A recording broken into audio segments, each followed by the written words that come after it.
daring. Ini saya membuatkan pembelajaran dari mata kuliah fisiologi tumbuhan di pertemuan kelima.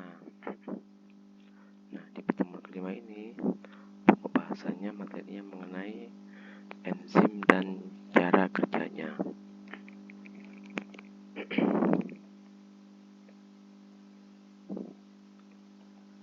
Oke ya, di slide kedua ini pengertian dari enzim itu adalah protein yang fungsinya itu sebagai katalisator.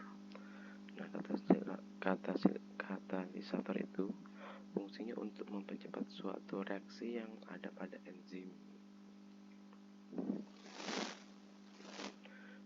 Nah, di situ keterangannya ada kebanyakan enzim itu adalah protein, perkecualiannya tidak banyak. Nah, kerja enzim itu biasanya dia itu akan menyesuaikan dengan substratnya gitu. Nah, itu ada substrat, kemudian juga itu ada enzim dan ada sisi aktifnya. Jadi satu enzim itu untuk satu substrat gitu. Jadi modelnya itu kalau kebanyakan dari enzim itu modelnya seperti antara kunci dengan gembok ataupun antara kunci dengan lubang pintu kunci itu, jadi pas gitu untuk masuknya enzim ke substrat. Kemudian beberapa sifat enzim. Enzim ini merupakan katalitik yang paling efisien, bisa meningkatkan kecepatan sampai 1.000.000 kali lebihnya. Kemudian enzim ini bersifat sangat spesifik, baik itu jenis reaksi maupun substratnya. Enzim ini tidak ikut bereaksi dengan substrat atau produknya, dan aktivitasnya itu bisa dikontrol sesuai kebutuhan organisme itu sendiri. Jadi enzim itu bisa dikontrol sesuai kebutuhan metabolisme terhadap organisme itu. Jika dia mungkin melakukan pergerakan secara aktif, otomatis pasti akan ada enzim yang diproduksi. Nah, itu fungsinya untuk melakukan fungsi-fungsi tubuhnya.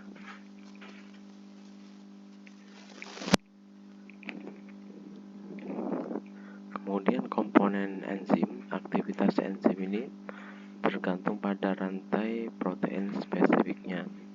Pada beberapa kasus, enzim ini mengandung protein dan kombinasi dengan satu atau lebih bagian yang disebut dengan kofaktor. Nah, kofaktor ini bisa berupa koenzim, ada gugus prostetik, dan aktivator ion logam. Nah, kofaktor itu adalah molekul organik yang fungsinya sebagai pendamping enzim dalam reaksi biokimia. Contohnya ada itu FADA, FMN, NAD, DP, dan koenzim. Nah, itu ada koenzim Q, perannya dalam transfer elektron dan proton. Koenzim A, perannya itu dalam transfer gugus asetil dan asil, dan ATP berperan dalam transfer energi. Nah, itu juga di keterangan aktivator ion logam adalah ion-ion anorganik yang berikatan lemah dengan suatu enzim. Contohnya itu beberapa logam perannya sebagai aktivator dalam sistem enzim adalah Cu, Fe, Mn, Zn, Ca, K, dan Ko. Jadi itu ini beberapa contoh dari ion logam gitu.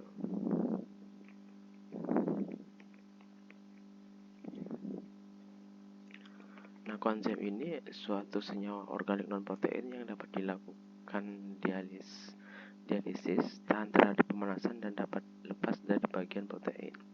Dialisis ini adalah teknik pemisahan dengan cara menggunakan membran yang memisahkan dua fase cairan. Membran tersebut bersifat permeabel terhadap partikel solut, dan partikel solut ini berpindah melalui membran ke larutan dengan konsentrasi yang rendah. Kemudian prostetik ini senyawa organik yang terikat secara kovalen dapat dialisis dan tahan terhadap pemanasan dan benar-benar terikat dengan protein atau bagian apoenzim. Nah, di situ ada istilah kovalen. Ikatan kovalen ini adalah jenis ikatan kimia yang terjadi ketika dua atom itu berbagi pasangan elektron.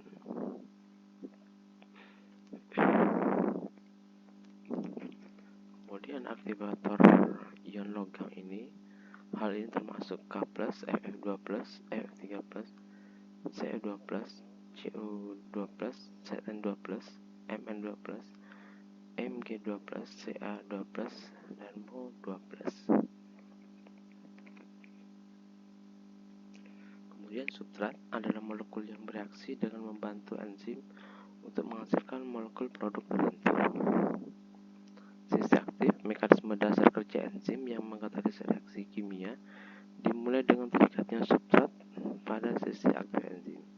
Sisi aktif enzim ini adalah daerah pada enzim yang cocok sebagai tempat pengikatan dengan molekul substrat. Jadi kalau ada bagian sisi aktif dari enzim, pasti dia akan dengan mudah menyelesaikan terhadap substratnya itu untuk menempel.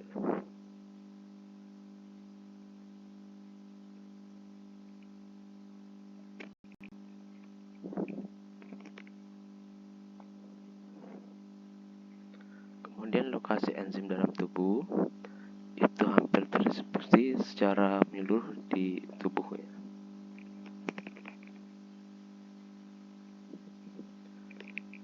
Nah, kemudian lokasi enzim pada tubuh itu pada setiap bagian sel terdapat enzim dengan spesifikasi fungsi yang berbeda.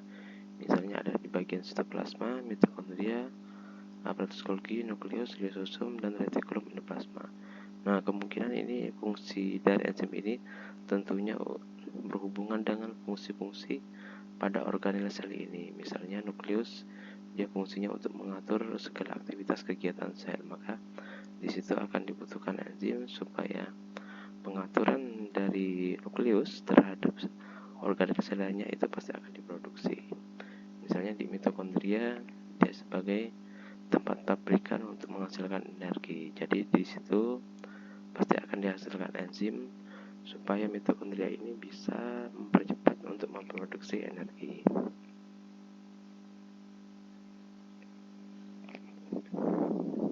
Kemudian mekanisme kerja enzim itu berlangsung dua tahap. Ada enzim E, ini bergabung dengan substrat, itu akan membentuk kompleks enzim substrat ES. Nah, itu. Jadi itu akan langsung terikat dengan substratnya itu, seperti model kunci dan gembok. Kemudian yang kedua itu kompleks enzim substrat ini akan terurai menjadi produk dan enzimnya bebas.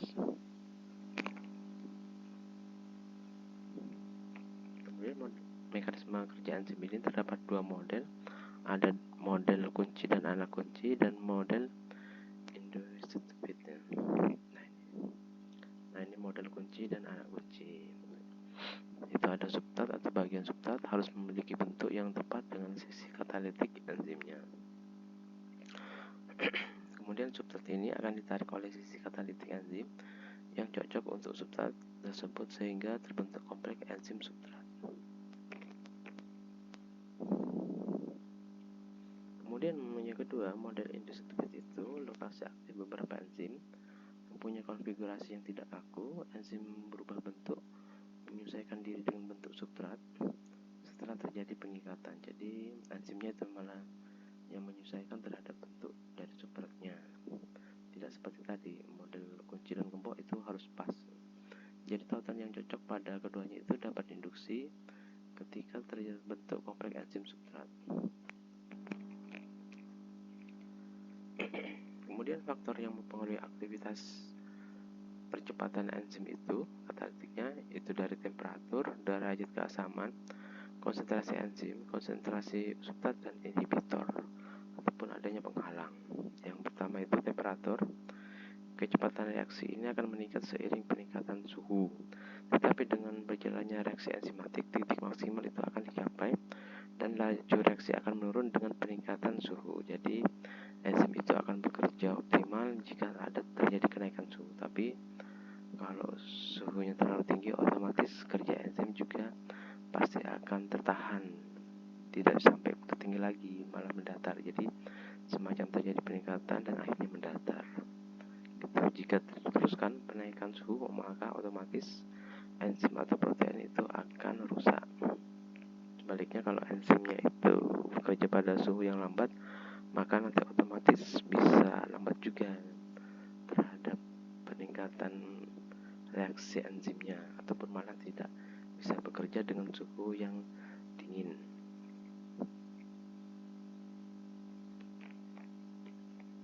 Kemudian derajat keasaman pH masing-masing enzim ini bekerja pada rentang pH yang sempit. Pada pH yang sangat tinggi atau sangat rendah, umumnya enzim akan kehilangan seluruh aktivitas katalitiknya. Kemudian konsentrasi enzim, hubungan konsentrasi enzim dengan kecepatan reaksi digambarkan dengan fungsi linear seperti ini. Jadi itu ada konsentrasi enzim, ada kenaikan suhu, maka lajunya akan meningkat sampai pada titik maksimum. Baru setelah itu akan mengalami kejenuhan. Jadi reaksi enzim itu jika terus-menerus dikasih substrat, lama-kelamaan dia itu akan berada pada titik jenuhnya, sehingga dia tidak bisa bekerja lagi secara optimal, malah datar. Kemudian konsentrasi substrat ini meningkat dengan meningkatnya jumlah substrat sampai kecepatan maksimal. Kemudian penambahan substrat itu tidak akan bisa lagi mengubah laju reaksi secara bermakna. Itu tadi seperti penjelasan tadi. Kemudian inhibitor itu adalah senyawa yang bisa mengubah aktivitas katalitik dari suatu enzim sehingga akan menurunkan kecepatan reaksi atau menghentikannya. Enzim dalam diagnosis patologi ini contohnya peningkatan enzim SGO dan SGT pada kelainan fungsi hati. Oke, itu ya. Sekian ini dari materi yang bisa saya sampaikan mengenai enzim. Di situ ada dua model kunci, ada teori kunci gembok. Jadi antara enzim dan substrat itu saling menyesuaikan bentuknya. Baru kalau mereka itu terikat pada sisi aktif substratnya pada enzim, maka dia akan bisa terikat dengan baik. Sedangkan yang kedua itu adalah teori kecocokan induksi. Jadi enzimnya yang akan menyesuaikan terhadap bentuknya substratnya supaya bisa menempel. Baiknya kalau ada yang perlu ditanyakan bisa bertanya nanti secara japri.